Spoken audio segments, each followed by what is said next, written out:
The same paragraph on same page, page number 21, the last paragraph. In life, every man has twin obligations to his family, to his parents, to his wife and children, and has an obligation to his people, his community, his country.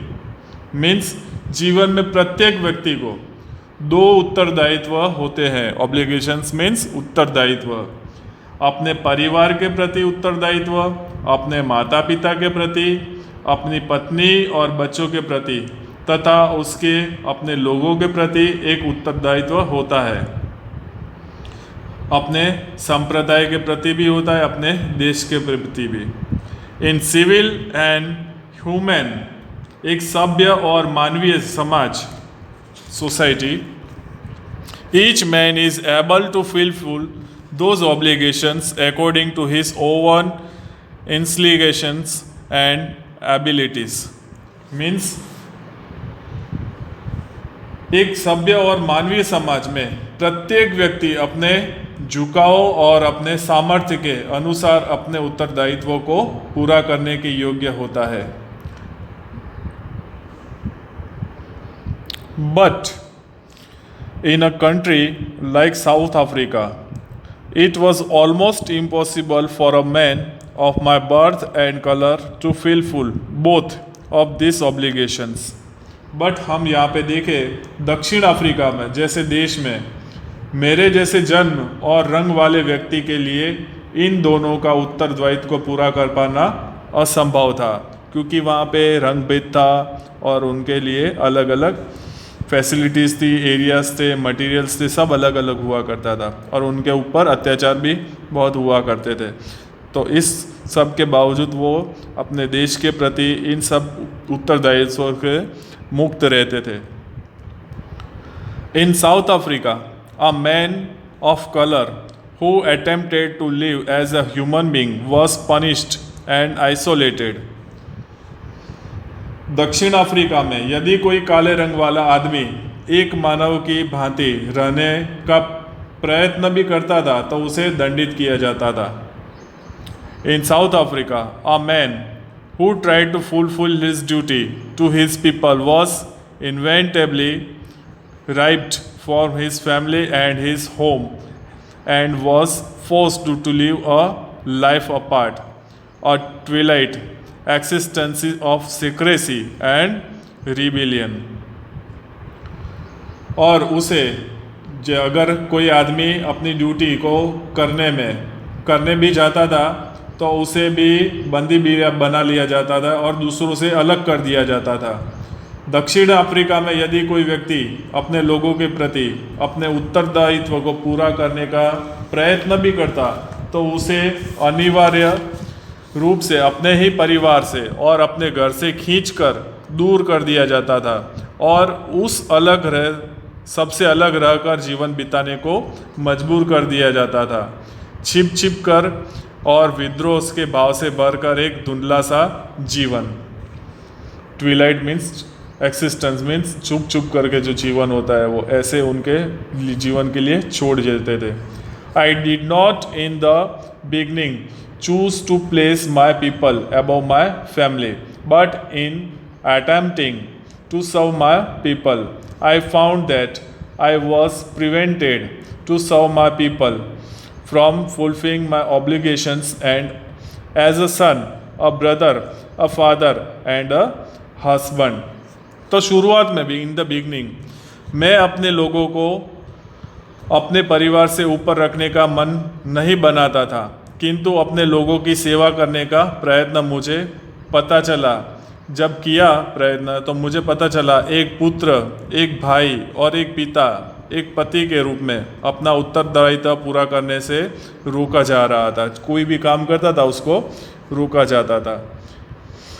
I was not born with a hunger to be free. मैं स्वतंत्र होने की भूख लेकर पैदा नहीं हुआ था. I was born free. मैं स्वतंत्र पैदा हुआ था. फ्री इन एवरी वे, हर तरह से स्वतंत्र. दैट आई कुड नो, जो मुझे मालूम मैं जान सकता था। Free to run in the fields near my mother's hut, free to swim in the clear stream that run through my village, free to roast mealies under the stars and rides in the broad backs of slow moving bulls.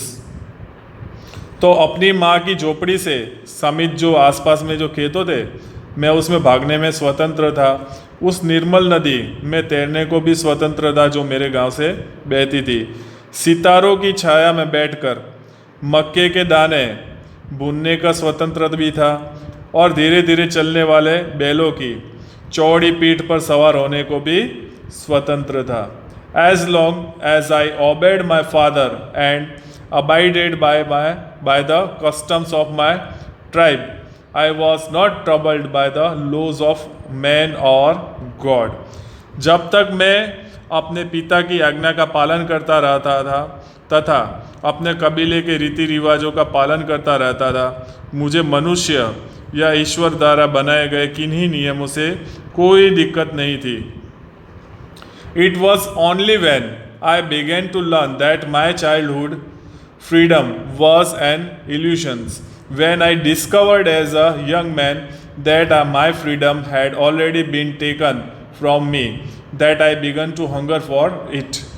केवल जब मुझे यह पता चलना शुरू हो गया कि मेरी जो बचपन वाली आज़ादी मात्र एक भ्रम था, इल्यूशन मीन्स भ्रम, एक युवा आदमी के रूप में मुझे यह पता चला कि मेरी स्वतंत्रता मुझसे पहले ही छीनी जा चुकी थी, तब मेरे अंदर इसकी भूख पैदा हुई, अपने लिए आज़ादी चाहता था।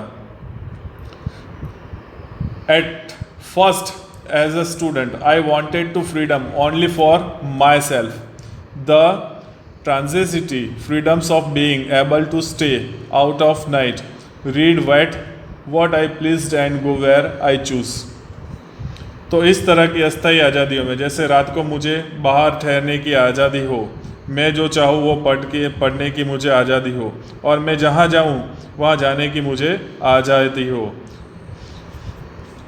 तो इस तरह की मुझे फ्रीडम की भूख पैदा हुई थी उस समय में। लेटर एज अ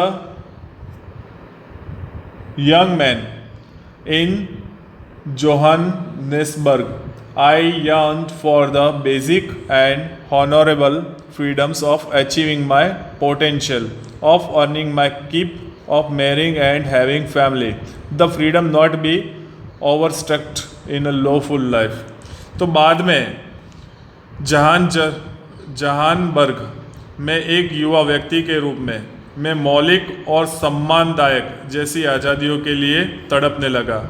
जैसे जैसे अपनी क्षमता तक पहुंचने की आज़ादी, अपनी मौलिक आवश्यकता जो जीवन ज़रूरियात है, ऐसी आवश्यकताओं को पूरा करने के लिए कमाने की आज़ादी, विवाह करने के और एक परिवार बनाने की आज़ादी, तो यह आज़ादी की कानून से भीतर रहने हुए जीवन बिताने में कोई रुकावट न डाली। But then I slowly saw that not only was I not free but my brothers and sisters were not free. किंतु फिर धीरे धीरे मुझे ये भी पता चला कि केवल मैं ही स्वतंत्र नहीं था और मेरे भाई और बहनों को भी स्वतंत्र नहीं थे, खुद भी नहीं था और उसके भाई बहन भी स्वतंत्र नहीं थे, ऐसा उसे महसूस हुआ। I saw that it was not just my freedom, that it was cruel, but the freedom of every one who looked like I did. तो मैंने देखा कि यह केवल मेरी स्वतंत्रता नहीं थी जिसे सीमित किया गया हुआ, किंतु प्रत्येक उस व्यक्ति की स्वतंत्रता को जो देखने में मेरे जैसा लगता था, उन सब की स्वतंत्रता उन्होंने छीन रखी थी। That is when I joined the African national Congress. तो ऐसा तब हुआ जब मैं अफ्रीकन नेशनल कांग्रेस में शामिल हो गया। And that is when the hunger of for my own freedom became the greater hunger for the freedom of my people. तो तब जब मेरी अपनी आज़ादी की भूख, अपने लोगों की आज़ादी के लिए, और मेरी बड़ी भूख अपने लोगों की आज़ादी के लिए और भी बड़ी भूख बन गई थी।